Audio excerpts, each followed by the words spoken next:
It wasn't supposed to be important. Just another video. Something quick, something forgettable. The kind of recording people make every day and never watch again. But this one was different. Not because of what was said, but because of what was happening in the background. Now, before we go any further, I want you to pay attention to this, because everything you're about to hear was captured in real time. No edits, no second chances. Just a man, a camera, and a moment that would later become evidence. If you enjoy true crime stories where the smallest details reveal something disturbing, make sure you follow the channel, because this case is one of those stories that doesn't leave you when it ends. The man in the video was 32-year-old Michael Reeves. Not famous, not controversial, just normal. He worked a steady job in IT support, lived alone, kept a small circle of friends. The kind of person you wouldn't expect to be at the center of anything unusual. And maybe that's what made this case so unsettling, because nothing about Michael's life suggested danger. Until the day he decided to record himself. It was late afternoon. Traffic was light. The sun was beginning to drop just enough to cast long shadows across the road. Michael sat inside his car, parked along a quiet street. Phone propped up on the dashboard, recording. At first, everything about the video feels ordinary. He talks casually, mentions how exhausting work had been, jokes about needing a break, even smiles at one point. If you didn't know what was coming, you'd scroll right past it. But then something shifts. Not dramatically, not in a way that immediately grabs your attention.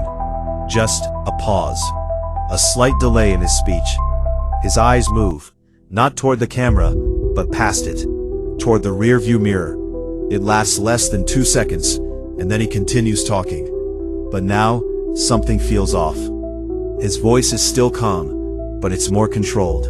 Like someone who's trying to act normal, while noticing something they don't fully understand yet.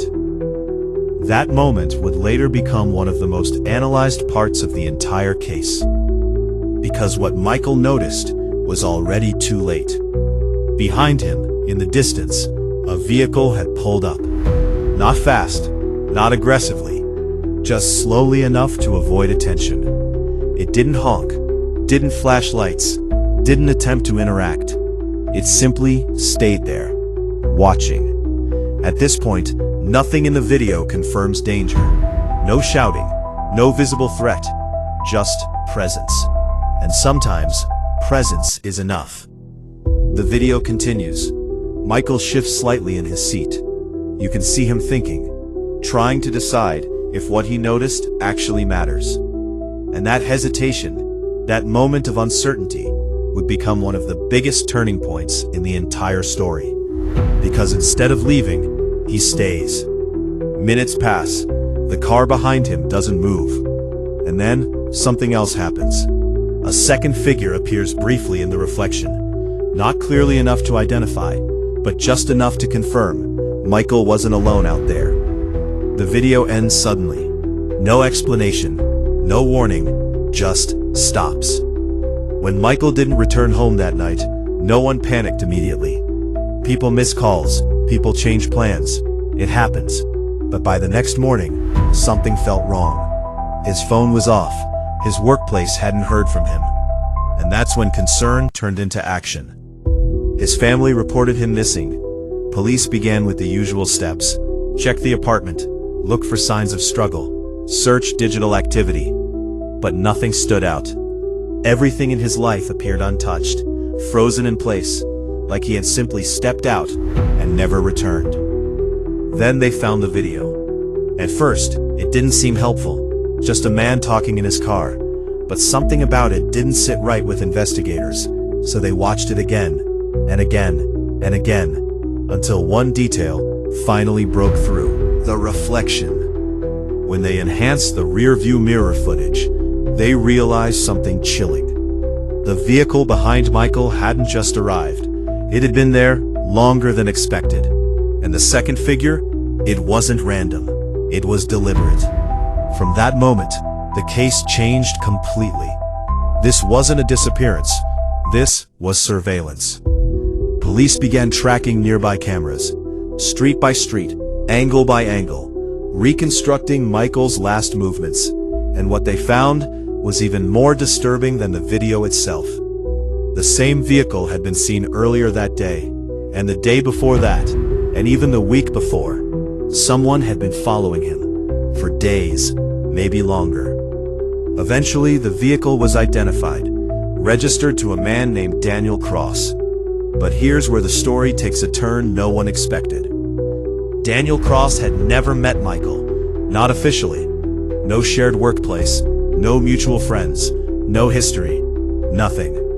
And yet, when police searched his home, they found photos, notes, schedules, all centered around Michael. An entire routine mapped out, built by someone who believed they had a reason. Under interrogation, Daniel didn't deny it.